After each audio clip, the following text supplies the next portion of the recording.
یہ ہے جہاں نیوز۔ بسم اللہ الرحمن الرحیم۔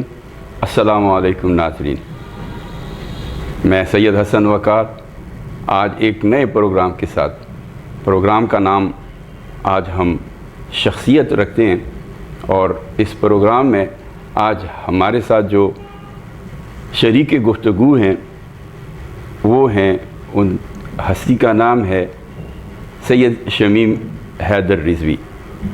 شمیم حیدر رضوی کا تعلق اس خاندان سے ہے، یعنی خانوادہ ابو محمد رضوی، جن کا پنڈی شہر میں، پنڈی شہر کے علاوہ ملکی سطح پر بھی ان کا ایک کردار اور نام رہا۔ یعنی وہ نام ہے کہ اس خانوادے کو اگر ہم تعارف کریں تو اس کے مترادف ہے کہ چراغ، سورج کو چراغ دکھانا۔ ان کے والد گرامی ابو محمد رضوی صاحب سیاسی طور پہ، ادبی میدان میں، وحدت المسلمین کے لیے، مذہبی طور پر اور ہر شعبے میں فلاحی جو ان کا کردار رہا وہ قابل تعریف اور خراج تحسین کے لائق ہے۔ اس کے بعد ان کے صاحبزادے، بڑے صاحبزادے اون محمد رضوی شہید، انہوں نے جو اس شہر میں یا اپنے شعبے میں جو خدمات انجام دیں، وہ بھی ان کی وجہ سے ان شعبوں میں جدت پیدا ہو گئی۔ ان کا تعلق پی ٹی وی سے تھا، ڈائریکٹر رہے، وہاں انہوں نے جو ان کی ہمت تھی، ان کی توانائیاں تھیں، وہ صرف کر کے ایک مقام پایا، اور اپنی ان توانائیوں سے جو ان کا مذہبی عقیدہ تھا اس لحاظ سے بھی، اور بین الاتحاد، بین المسلمین کے حوالے سے بھی انہوں نے جو کردار ادا کیا وہ بھی لائق تحسین ہے۔ اس کے بعد ان کا نام آتا ہے، ان کے بعد نام ہے اس خانوادے کا ان کے اون محمد رضوی شہید کے بھائی سید شمیم حیدر رضوی، اور ان کے چھوٹے بھائی ہیں سید ابن رضوی۔ لیکن آج ہم بات کر رہے ہیں سید شمیم حیدر رضوی صاحب سے۔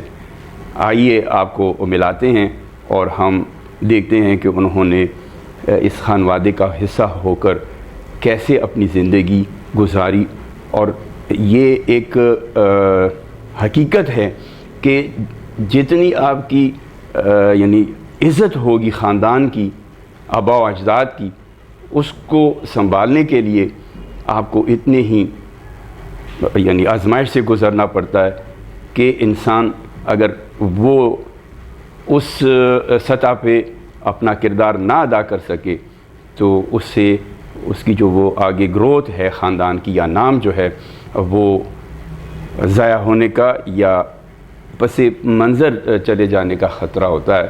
لیکن ہم دیکھتے ہیں کہ اس خانوادے میں جتنے بھی افراد ہیں انہوں نے اپنی جو زندگی ہے، اپنا کردار ہے، اس اپنی ماضی کو دیکھتے ہوئے اس سے قائم رکھا اور اس کو مزید فروغ دینے میں اپنا کردار ادا کیا۔ تو آئیں ناظرین، آج ہم ملتے ہیں، ہمارے بھائی ہیں، بڑے بھائیوں جیسے ہیں۔ آج ہم نے پروگرام بھی انہی سے آغاز کیا ہے، سید شمیم حیدر رضوی صاحب۔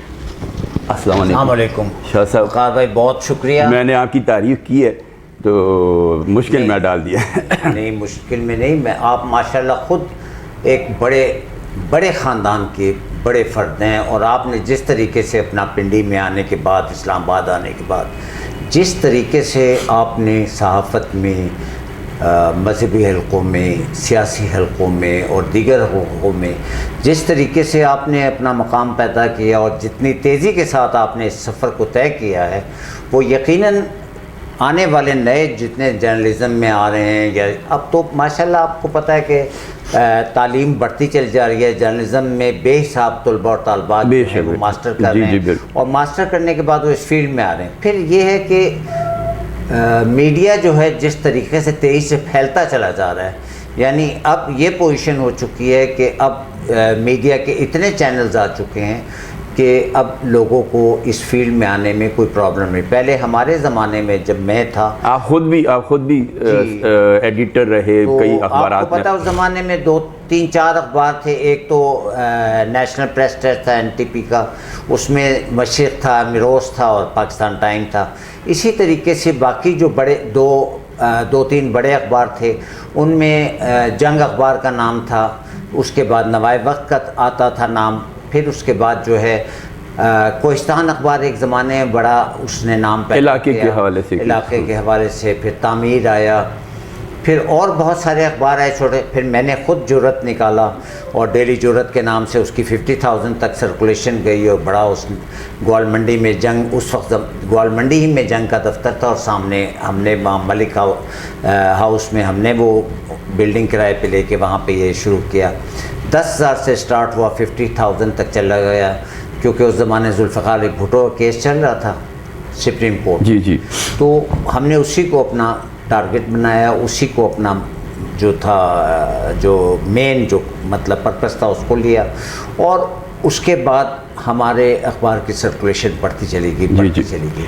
شمیم بھائی, آپ بچپن میں آپ نے جو کچھ سیکھا تو زیادہ آپ کیا سمجھتے ہیں کہ آپ والد صاحب کو ابا کہتے تھے؟ جی. تو ابا سے آپ ابا تک رہا جب تک میں شعور کی منزلوں کو طے کرتا ہوا. جب ان کی مطلب وفات سے 2-3 سال پہلے میں نے ان کو ابا کہنا چھوڑ دیا تھا. اب میں ان کو مرشد کہتا تھا. اچھا. میں نے ان کو دراصل صحافت میں رہا, اس میں رہا, ریڈیو پاکستان میں رہا, پھر کالج صبح جاتا تھا, شام کو ریڈیو پاکستان چلا جاتا تھا, پھر ٹی وی کے پروگرام شروع کر دیے. تو میری لائف بہت بزی تھی اس پورے عرصے میں. ابا کا وفات جب ہوا تو آپ جی اس زمانے میں مطلب اتنا نہیں کر سکا, لیکن آفٹر ان کو جب اسکول اوپن ہوا اور یہاں پہ ان کی بیٹھتے تھے, میں ان کے ساتھ بیٹھتا تھا, تو آپ یہ یقین رکھیں کہ ان کے پاس جب میں بیٹھنا شروع ہوا, وہ مجھے بڑے پیار محبت سمجھاتے رہتے تھے. کبھی ان نے ڈانٹا نہیں, کبھی ان نے کسی قسم کی سختی نہیں کی. وہ ہمیشہ دوستوں کی طرح بات کرتے تھے. یہی وجہ ہے کہ بھائی کے سارے دوست بھی ابا کے دوست تھے, میرے بھی دوست جو تھے وہ بھی ان کے دوست تھے, اور ان کے جو دوست تھے وہ میرے دوست تھے. آپ نے بھی دیکھا مختلف محافل میں ابا کے جتنے دوست تھے, شبیر شاہ صاحب وغیرہ تھے, یہ مرزا صاحب تھے, یہ سب. تو یہ سب نظر شاہ اور دیگر جتنے تھے وہ سب مجھ سے بھی اسی طریقے سے پیار کرتے تھے جس طرح ابا سے. تو یہ سارا سلسلہ اس وجہ سے چلتا رہا کہ میں نے آپ سے عرض کی کہ میرے لیے تو میرا ایک ہی شعر ہے کہ میں نے تو بچپن سے بڑھاپے میں قدم رکھا ہے, ایک بھی روز جوانی کا میرے ساتھ. اچھا. تو یعنی آپ کے فوراً آپ کے اوپر ذمہ داری آ گئی؟ نہیں, میں نے خود لینی شروع کر دی. ابھی میں اسکول لائف میں تھا تب بھی میں نے ذمہ داریاں لینی شروع کر دی.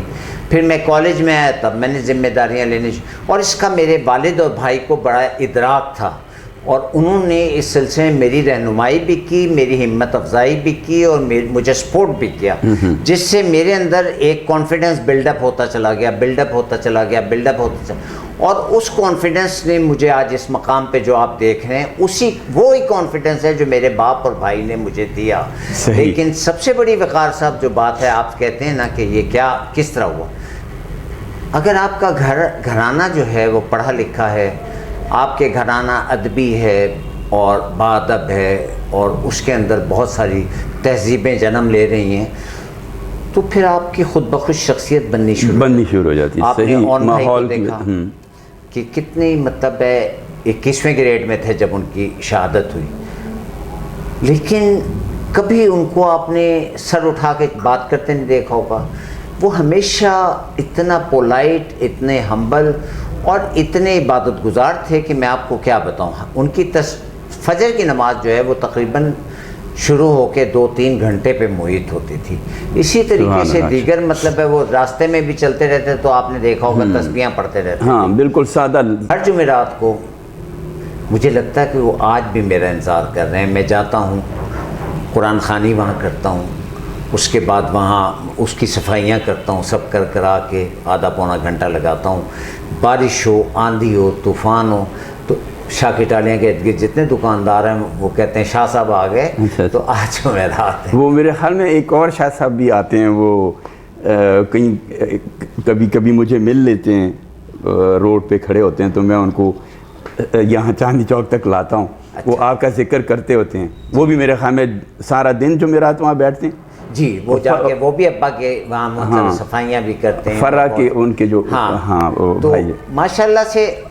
آپ ابھی میں اس جمعرات کو گیا تو میں نے دیکھا بہت سارے پھول اس میں پڑے ہوئے ہیں اور بہت کوئی مطلب ان کا چاہنے والا آیا. ایک مرتبہ میں گیا تو میں نے دیکھا کہ ایک صوبیدار صاحب ہمارے وہاں رہتے تھے اپنا شاہ پیارے کے قریب. میرا خیال ان کی عمر 80 کے قریب ہو گئی. تو میں گیا تو یہ خدا کی قسم کھا کے کہہ رہا ہوں, ان کا نام تھا. تو میں نے دیکھا کہ وہ ابا کی مطلب قبر اور بھائی کی اور اماں کی سب کی ساتھ ساتھ ہیں. تو اس پہ وہ صفائیاں کر رہے تھے.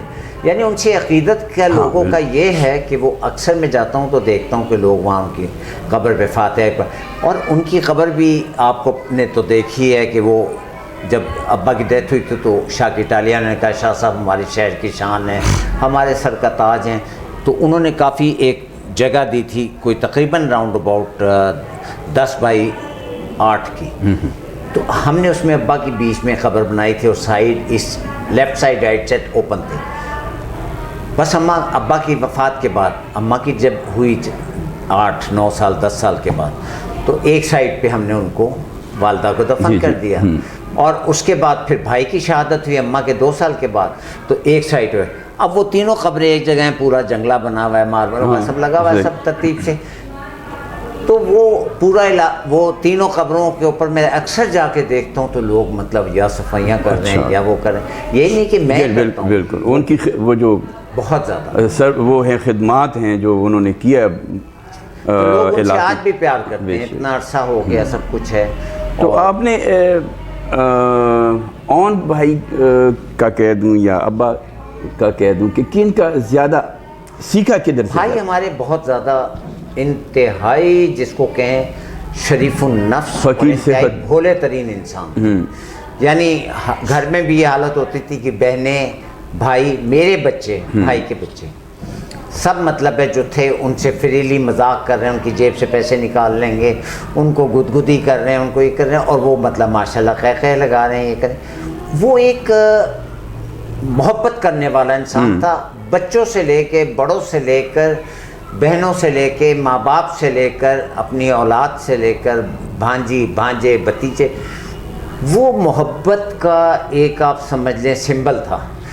اور یہ نہیں کہ یہاں آپ دفتر میں ابھی بھی چلے جائیں, لوگ ہمارے غفران امتیازی صاحب تھے کنٹرولر جنرل, تو وہ کہتے تھے کہ یار اون احمد تم کس طرح گزارا کرتے ہو, آدھی سے زیادہ تنخواہ تو تم کینٹین کو دے جاتے ہو. یعنی اگر دوپہر کھانا کھا رہے ہیں وہ دفتر میں بیٹھے تو پی اے کو ہی بلائیں گے, پی این کو ہی بلائیں گے, ڈرائیور کو بھی اپنے بلائیں گے, پی ایس کو ہی بلائیں گے, اور کوئی 2-4 اور بھی کوئی آ جائے تو آ جائے. 10-12 آدمی بیٹھ کے کھانا کھاتے تھے. کبھی وہ کہتے تھے دفتر میں یہ نہیں دیکھا کہ اس شخص نے دوپہر کا کھانا اکیلے کھایا. تو وہ میں نے کہا اتنے سادے اتنے بھولے تھے. تو آپ نے جو سوال کیا کہ اس سے آپ کو فرق پڑا, والد جب مرے ہیں تو میں 50% ختم ہو چکا تھا, اور جب اون بھائی مرے ہیں تو اس کے بعد وہ 50% وہ بھی ختم ہو گیا. اب میں خاندان کا بڑا ہو چکا ہوں. آج تک اون بھائی کے بچے حلف اٹھا کے نہیں کہہ سکتے کہ کبھی سید چاچا نے یا میری بہنوئی یا ان کے بچے کہ سید ماما نے, سید چاچا نے یا سید بھائی نے کبھی ہمیں ڈانٹا ہے یا ہمیں سے مطلب ہمیں ہماری کسی چیز پہ اعتراض کیا ہے. اس کے بعد مجھے احساس ہو چکا تھا کہ میں مطلب ہے اب جو ہے اب میں بڑا ہوں, اگر میں نے ذرا سا بھی 19-20 میرے سے ہوتا ہے تو پھر میں خاندان نہیں بچا پاؤں گا. مجھے خاندان کو اگر جوڑ کے رکھنا ہے, خاندان کو اگر اس عزت جو میرا باپ اور بھائی بنا کے گئے ہیں اگر میں نے اس کو برقرار رکھنا ہے تو قربانیاں صرف میں نے دینی ہیں, نہ بچے دیں گے نہ اور کوئی دے گا. وہ آج تک میں قربانیاں دے رہا ہوں. صحیح. اللہ آپ کو یہ سٹرگل کرتے ہوئے اس کو قائم, اپنی عزت قائم رکھنے کی توفیق دے, ہمت دے. تو آپ کیا سمجھتے ہیں کہ کب تک آپ کی لائف فری تھی؟ یعنی آپ جیسے ابھی یہ پابندی ہے نا، یہ پابندی بھی ایک سمجھ لیں کہ ریسٹرکشن ہے، قید. تو جب ابا اور اون بھائی زندہ تھے تو آپ صحافت جب آپ نے کی وہ اسی وجہ سے کی؟ میرے سامنے نہ بہن نہ بھائی نہ بھتیجا نہ بھانجا نہ داما میرے سامنے کوئی چوں نہیں کر سکتا تھا. بڑی بہن یہ وہ سب بس عجیب ایک میرے یہ، اور اس میں سارا کردار میرے باپ کا اور بھائی کا تھا. یعنی ایون اگر انہیں اپنے بچوں کو بھی کچھ کہنا ہے تو ابھی سید چاچا کو بلاتا ہوں. مطلب ہے اگر بہنوں نے یا انہوں نے تو بھیا آ گیا بھیا آ گیا. اون بھائی بھی مجھے بھیا کہتے تھے، نام نہیں لیتی تھی. اچھا. حالانکہ 11 سال بڑے تھے مجھ سے. اور میری بڑی بہن جو تھیں وہ 12 سال بڑی تھیں تو وہ بھی مجھے بھیا، اور باقی سارے بھیا بھیا کہتے تھے. اور جو شہر میں جو نام سے ویسے تو شمیم حیدر تھا تو، لیکن جو میں مشہور رہا یا مجھے سب لوگ کہتے تھے تو سید کہتے تھے. اور بعد میں سر سید ہو گیا. پنڈی کے پاکستان کے بعد میں سید ہو گیا. صحیح. نہیں، آزادی آپ نے کب محسوس کی کہ میری آزادی اب ختم ہو گئی ہے؟ وہ بھائی کی شہادت کے بعد کہ اب میں نہ کسی کو کچھ کہہ سکوں گا نہ میں، کیونکہ اب مجھے ملانے والا کوئی نہیں ہوگا. ہمارا تماشا دیکھنے والے سب لوگ ہوں گے. تو یہ نہ بچے قربانی دیں گے نہ یہ میرے اور کوئی فیملی ممبرس قربانی دے گا، یہ قربانی مجھے دینی پڑے گی. تو میں اس کے بعد قید بھی ہوتا چلا گیا اور میں جھکتا چلا گیا جھکتا چلا گیا جھکتا چلا گیا. اور اب میری حیثیت جو ہے بالکل آپ یہ سمجھ لیجئے کہ میں سب کے آگے بادب ہوں بس. صحیح. اچھا یہ بتائیں کہ کیا کرنا چاہتے تھے لیکن ذمہ داریوں نے کوئی ایسی بات یا ایسا کام یا ایسی خواہش کہ آپ کرنا چاہتے تھے لیکن ذمہ داریوں نے آپ کو مجبور کیا؟ میں ایجوکیشن کی فیلڈ میں آگے جانا چاہتا تھا. میں مطلب ماشاءاللہ میرے مطلب اب آپ دیکھیں کہ گرامر اسکول کو تقریباً 45-46 سال ہو گئے. 46 سال کا رزلٹ جو ہے 100% ہے. A+ میکسیمم ہوتے ہیں اور تھوڑے سے بچے A میں ہوتے ہیں. 2-4 B میں بھی چلے جاتے ہیں بعض وقت. پھر پوزیشنیں حاصل کی، سب کچھ کی. تو میں یہ سمجھتا تھا کہ میں اگر چاہوں تو میں بھی بڑے اسکولوں کی طرح پوری فرینچائزز چلا کے پاکستان میں مطلب ہے جو ہے اسکول کی اسٹینج کو بڑھا سکتا ہوں اور اس کو کالج اور یونیورسٹی کے لیول پہ لے کے جا سکتا ہوں. اور اس سلسلے میں ہمارے ماشاءاللہ آپ تو جانتے ہیں سچ ٹی وی کے بھی مالک ہیں اور اسلامی نظریاتی کونسل کے بھی علامہ افتخار صاحب قبلہ. تو انہوں نے جب یونیورسٹی کا اسٹارٹ لینا شروع کیا تو انہوں نے مجھے بلایا اور مجھے بلا کے انہوں نے کہا کہ بیٹا میرا جو ہے وہ باہر سے پڑھ کے آیا ہوا ہے تو میں چاہتا ہوں کہ بھکر میں یونیورسٹی سٹارٹ لوں اور وہ کیونکہ بیکورڈ ایریا ہے تو مجھے مطلب ہے تمہاری بھی ہیلپ چاہیے اور اگر تم شامل ہو جاؤ تو بہت اچھا ہے. تو میں نے کہا نہیں، میں بھکر اور پنڈی میں 2 کشتیوں میں اگر سوار ہو گیا نا تو پھر ایک کو بھی نہیں سنبھال سکوں گا. تو میں آپ کے ساتھ ہوں، وہ میرا بھائی ہے آپ کا بیٹا. جہاں جہاں مجھے میری ضرورت ہے میں آپ کے ساتھ ساتھ ہوں، لیکن میں اس فیلڈ میں نہیں. تو جو میرا یہ ایم تھا یا جو میرا آبجیکٹو تھا یا میں آگے جو یہ چاہتا تھا کہ اس کو اور بڑے پیمانے پہ لے کے جاؤں، وہ میرا اسٹاپ کر گیا سب. صحیح. تو یہ جو ٹائم آپ مینیج کرتے ہیں یعنی اسکول کا بھی اور دوسری ایکٹیویٹیز بھی ہیں آپ کی، تو دن کا آغاز کس طرح کرتے ہیں؟ بیٹا جہاں جہاں مجھے میری ضرورت ہے میں آپ کے ساتھ ساتھ ہوں، لیکن میں اس فیلڈ میں نہیں.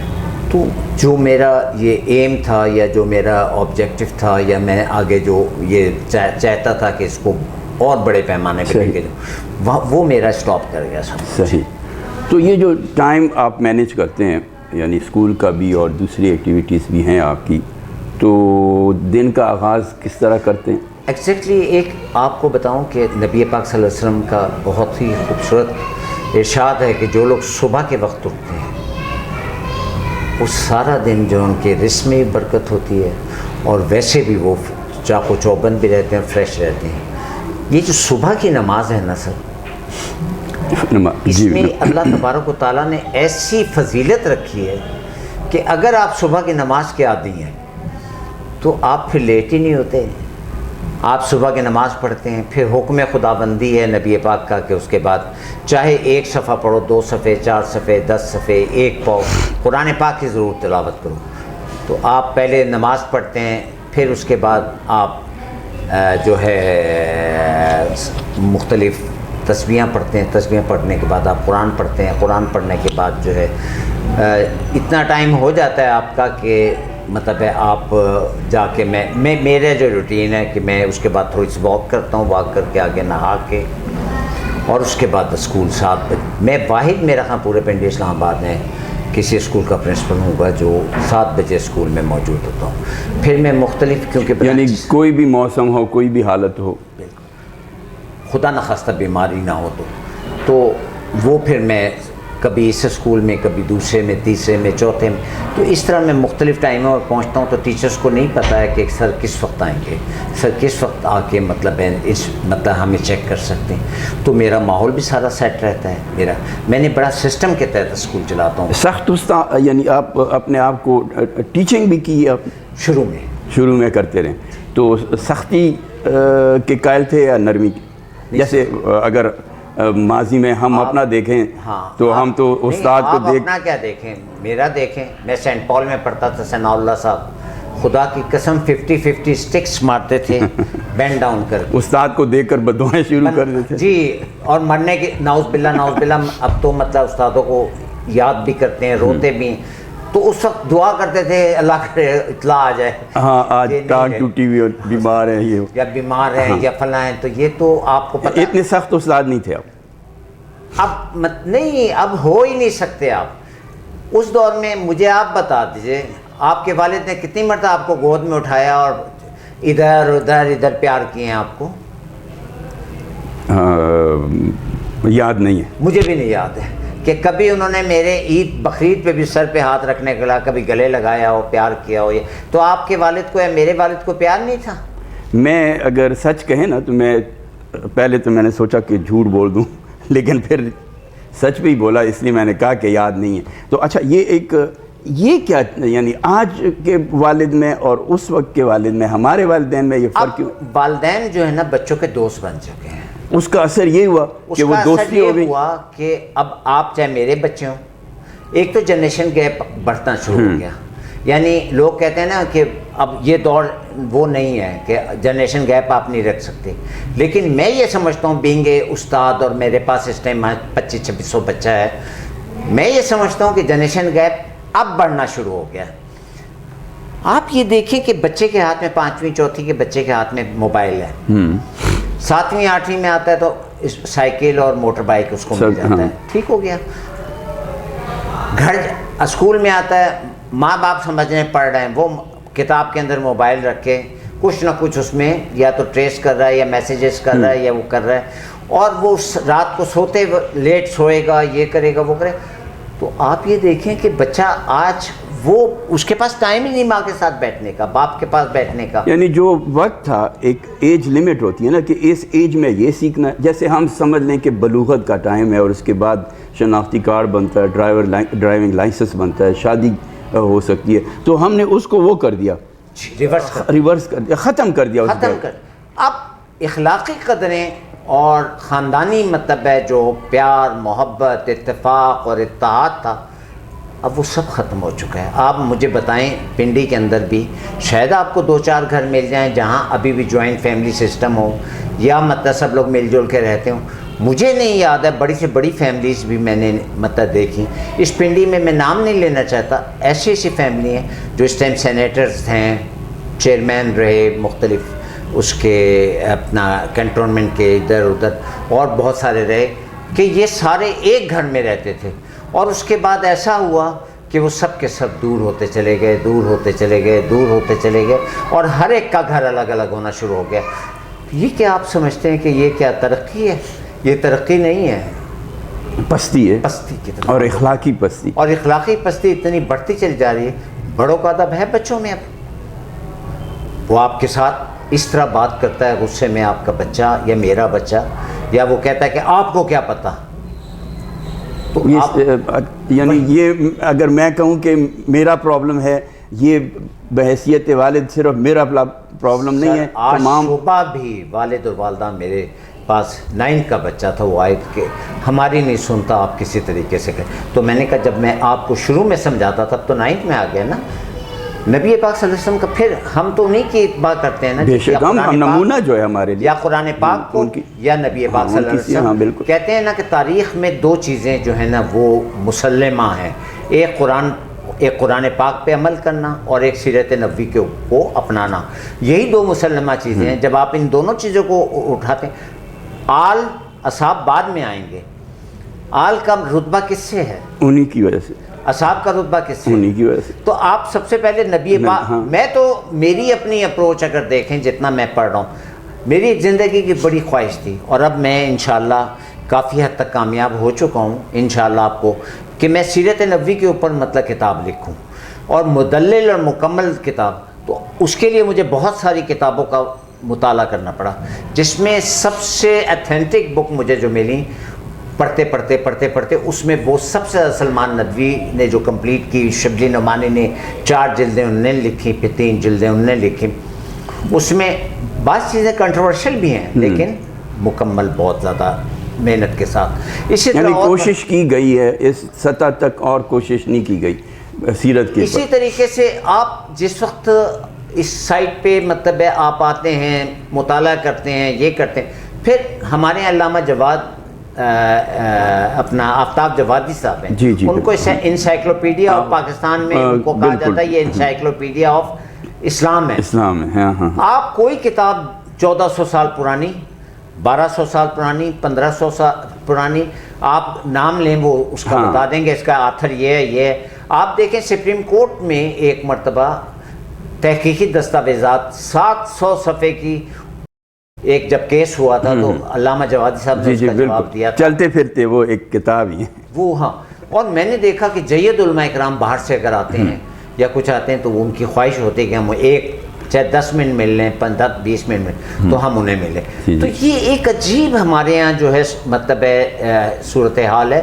تو جب پڑھتے جاتے ہیں آپ پڑھتے جاتے ہیں تو آپ کو تب پتہ لگتا ہے کہ ہم جس نبی کے ماننے والے ہیں تو ہم تو دو لوگوں کے درمیان میں پرورش پا رہے ہیں، ایک طرف رب العالمین ہے، ایک طرف رحمت للعالمین ہے.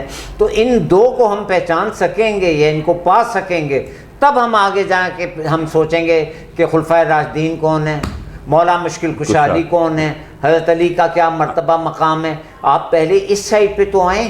جب آپ ادھر آ جائیں گے تو آپ خود بخود مطلب ہے جو ہے نہج البلاغہ بالکل جتنا آپ کی سیرت پہ عمل پیرا ہے کوئی ہستی اتنی ہی وہ ہمارے لیے قابل تعظیم. نہج البلاغہ کی طرف جائیں. پہلے آپ قرآن پڑھیں گے، اس کی تفاسیر پڑھیں، پہلے ان کے ترجمے پڑھیں اور حاشیے پڑھیں. جب آپ کو یہ سمجھ آئے گا پھر آپ سیرت نبوی کی طرف جائیں گے. یہ سٹیپ بائی سٹیپ سارا سلسلہ ہے. اور اس کے بعد جب آپ ادھر جائیں گے تو آپ ابھی میں دیکھیں ایک یہ بڑی امپورٹنٹ بات آ گئی ذہن میں اس ٹائم.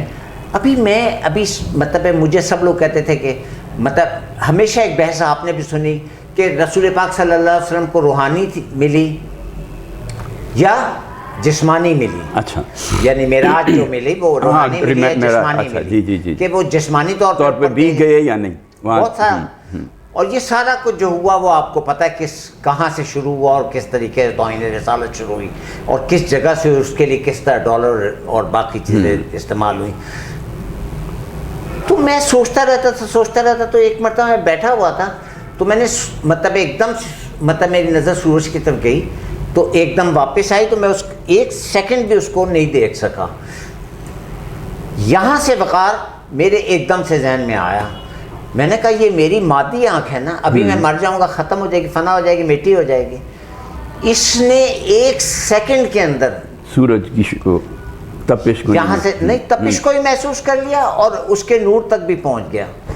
سورج ایک نور ہے نا سر، اور اتنا بڑا نور ہے. اگر سورج کے نور کو آپ نہیں دیکھ سکتے تو پھر حضرت موسیٰ کا کوہ طور پہ آپ کہتے ہیں اللہ نے کہا تم نہیں دیکھ سکو گے. تو اب آپ کو سمجھ آئی اس کی.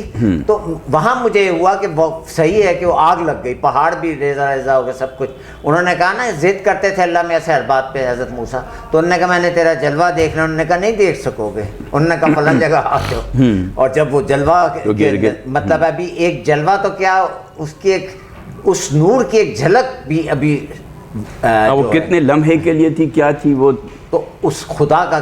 پھر اس کے بعد وہاں مجھے آیا کہ یار یہ سورج تک میں اس سورج کے نور کو میں نہیں دیکھ سکتا تو خدا کا نور کون دیکھ سکتا ہے کیا سوائے اس کے حبیب کے. بے شک. تو وہاں پہ مجھے ایک دم سے ہوا کہ میری یہ مادی ناک وہاں تک چلی گئی. تو رسول پاک صلی اللہ علیہ وسلم کو حضرت عائشہ بھی سچی ہیں. وہ کہتے ہیں بستر گرم تھا, کنڈی ہل رہی تھی, نبی پاک گئے آ گئے تو انہوں نے کہا, میں نے کہا آپ کہاں گئے تھے؟ تو انہوں نے کہا میں خدا سے ملنے گیا تھا, آج میری ملاقات تھی, مجھے معراج کی. تو انہوں نے کہا تو بستر گرم ہے. تو وہ بیچاری بڑی پریشان ہو گئیں اور انہوں نے سوچا کہ یہ گئے بھی آپ بھی گئے. تو اب میں حضرت عزیر کا واقعہ قرآن کا میں نے کہا نا, جب آپ یہ سب کچھ میں نے اب جب سیرت نبوی پڑھنی شروع کی اور لکھنے کی کوشش کر رہا ہوں, تب مجھے مطلب جتنا پڑھتا چلا جاتا ہوں میں قرآن کی حقانیت اور نبی پاک صلی اللہ علیہ وسلم کی جو سچائی ہے اس کو میں ڈوبتا چلا جا رہا ہوں کہ بالکل اما عائشہ بھی ہمارے لیے قابل عزت احترام ہے, زوجہ رسول ہیں, وہ بھی اگر کہہ رہی ہیں صحیح ہے. لیکن پھر میں قرآن کی طرف گیا تو اس میں حضرت عزیر کا واقعہ, گھر سے نکلے ٹفن کیریئر ہاتھ میں, گدھے پہ بیٹھے چل پڑے. تھوڑی دور گئے تو ان کو ذہن میں آیا کہ اللہ میاں دوبارہ کس طرح اٹھائے گا مار کے, ہم تو مٹی ہو جائیں گے. اللہ میاں نے اسی وقت ان پہ نیند کا غلبہ کیا, جنگل میں پہنچ گئے, سائڈ پہ جا کے گدھے کو باندھا اور سو گئے. سوئے جب اٹھے تو اٹھ کے دیکھا کہ میرا گدھا تو پنجر بنا بیٹھا ہے, پڑا ہوا ہے, اس کے نہ جسم میں گوشت ہے نہ بالکل پنجر ہے, اور ساتھ میں ٹفن کیریئر پڑا ہے. اٹھا, اس کو کھولا کہ اب تو یہ کھانا تو ہوگا نہیں, بدبو. کھولا تو گرم کھانا تھا.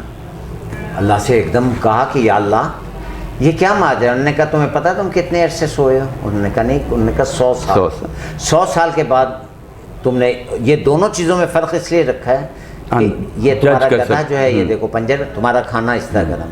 اب اپنے گھر جاؤ, اس گدھے کو آواز دو, یہ اٹھ جائے گا, ٹھیک ہو جائے گا, اور اس کے بعد اپنے گھر جاؤ. انہوں نے گدھے کو آواز دیا, وہ کھڑا ہو گیا. اب اس پہ بیٹھے گھر واپس پہنچے, اتنے دور تو نکلے نہیں تھے. ابھی آئے تو بیگم نے کہا ابھی تو آپ گئے ہیں, تو ابھی آپ واپس بھی آ گئے.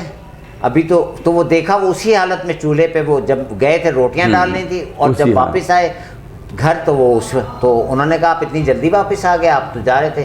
تب کہنے لگے کہ سبحان تیری قدرت, واقعی تو ہی زندہ کرنے والا ہے, تو ہی مارنے والا ہے. تو یہ جب سوچا تو پھر سمجھ آ گئی کہ رسول پاک صلی اللہ علیہ وسلم عرش پہ گئے, معراج کی سعادت حاصل کی. اب آپ کو یا مجھے یا کسی کو یہ تعین نہیں کوئی کر سکتا کہ وہ ایک لمحے کی ملاقات تھی, ایک دن کی تھی, 100 سال صدیوں کی تھی, یا 1000 سال کی. جب عاشق اور محبوب کا دل بھرا ہوگا, آپ آمنے سامنے بیٹھے ہیں, تو اس کے بعد اس وقت کائنات ساکت ہو گئی, بالکل ساری کائنات. تو کائنات جب ساکت ہو گئی تو اس کے بعد جب عاشق محبوب جدا ہوئے, واپس آئے, بالکل کنڈی بھی ہل رہی تھی, بستر بھی گرم تھا, ہم کب انکار کرتے ہیں. سب کچھ اپنی جگہ. میرے رسول نے معراج حاصل کی. آپ قرآن تو پڑھیں, آپ کو ہر چیز کا جواب ملے گا کہ رسالت میں مطلب میں معراج کی سچائی ملے گی, باقی چیزیں بے شک. آپ یہ ہماری عقل ہے کہ ہم اس تک پہنچ سکتے ہیں, یعنی جب آپ پڑھنا شروع کرتے ہیں پھر آپ کو علم حاصل ہوتا جاتا. آپ ہمارے یہاں دراصل ایجوکیشن ختم ہوتی چلی جاتی ہے.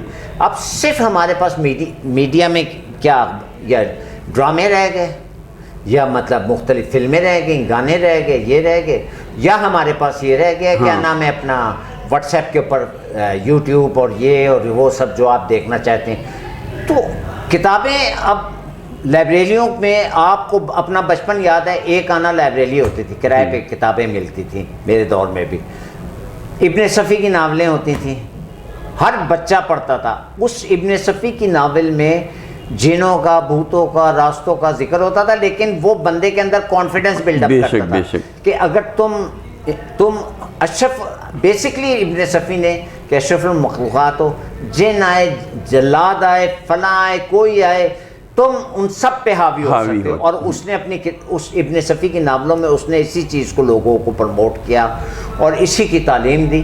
اس زمانے میں جو کتابیں بھی چھپتی تھیں, ناولز بھی چھپتے تھے, ڈائجسٹ میں قصے چلتی تھیں.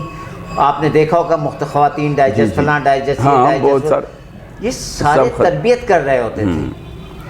میں نے آپ کو بتایا نا, اب وہ سارا کچھ آپ کو نظر آتا ہے. کتنے ڈائجسٹ رہ گئے سر؟ اس زمانے تک 10 ڈائجسٹ نکلتے تھے, پتہ نہیں کتنے, 7 روزہ معیار, 7 روزہ وہ الفتح, اردو ڈائجسٹ, پھر یہ پھر وہ, اب کہاں رہ گئے. اور مطلب اب لائبریریاں آپ کو کہیں نظر آتی ہیں؟ ہر محلے میں ایک لائبریری ہوتی تھی اور ایک آنا کرائے پہ کتاب ملتی تھی اور آپ لیتے تھے. جی میں لیتا تھا. تعلیم کا جو ہے نا وہ اب مطلب کتابیں پڑھنے کا رجحان ختم ہو. آپ اپنے بچوں سے پوچھیں، ابن صفی کا پوچھیں، ابن انشا کا پوچھیں، ابن مطلب جو ہے اس کا پوچھیں، مطلب اب کتنے بڑے بڑے نام ہیں. میں آپ پوچھیں منٹو کون ہے، فلاں کون ہے، یا ممتاز مفتی کون ہے، قدرت اللہ شہاب کون ہے، بڑے بڑے نام مطلب ہے میں کہہ رہا ہوں. آپ پوچھیں کہ مطلب ہے جدید افسانے کا بانی کون ہے، ڈاکٹر رشید امجد انڈو پاک میں. آپ ہمارے آج کے نوجوانوں کو نہیں پتہ. آج کل کے بچوں کو ناظرین شمیم صاحب سے گفتگو یہ پہلی کیس تھی، تو یہ یعنی ایسی گفتگو ہے جس کو ہم محدود نہیں کر سکتے، لیکن اس طرح کر سکتے ہیں کہ اگلی قسط پھر آپ کو دوبارہ ان سے ملاقات کریں. تو یہ باتیں تو جس طرح یعنی تاریخ ہے نا، تو تاریخ کو آپ جتنا اس میں پڑھتے جائیں گے آپ گہرائی میں چلے جاتے جائیں گے. تو اب آج ہم یہ گفتگو یہاں ختم کریں گے اور امید ہے کہ کل پرسوں پھر ہم ایک یعنی نئی جگہ پہ اور نئے موضوع کے ساتھ شمیم صاحب کے ساتھ ان کی شخصیت پہ بات کریں گے. اب شمیم صاحب سے اجازت چاہیں گے. شمیم بھائی آپ کا بہت شکریہ آپ کا کہ آپ نے مجھے اس قابل سمجھا اور مجھے بھی آپ نے موقع دیا. اور آپ کو میں یقین دلاتا ہوں کہ بس آج آپ آئے ہیں تو پتہ نہیں کتنی باتیں ایک دم سے ذہن میں امٹتی چلی آ رہی ہیں، اور اب میں انہیں کنٹرول کرنے کی کوشش کر رہا ہوں کہ مختصر سے مختصر میں کہیں، کیونکہ ایک عمر گزری اسی دشت کی سیاحی میں. تو جب نہیں وہ ساری سیاحی ہم کوشش کریں گے. بہت السلام علیکم. اس محفل کے لیے شکریہ. اگلی ملاقات میں پھر بات کریں گے، بچوں سے بھی ملیں گے اور جاننا چاہیں گے کہ آپ نے جو اتنی ذمہ داریاں اٹھائی ہوئی ہیں وہ آپ کیسے نبھا رہے ہیں.